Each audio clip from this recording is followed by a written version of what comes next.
Hi అండి, నా పేరు రోహిణి. ఈరోజు చూపిస్తున్న బ్లౌజ్ కటింగ్ అండి.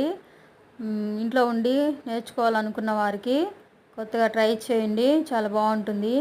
జాయింట్ వచ్చేసి మన వైపు ఉండాలండి. డబల్ పొర ఉంటుంది కదా, అది ఆపోజిట్లో ఉండాలి. మనం కుట్టేటప్పుడు బ్లౌజ్ బ్యాక్ సైడ్ తిరగేసుకొని మనం ఎంత కుట్టేటప్పుడు ఎంత ఖర్చు పెడతామో అలాగా కొంచెం హాఫ్ ఇంచ్ మనం ఖర్చు వదులుకుంటూ మనం మార్క్ వేసుకోవాలండి.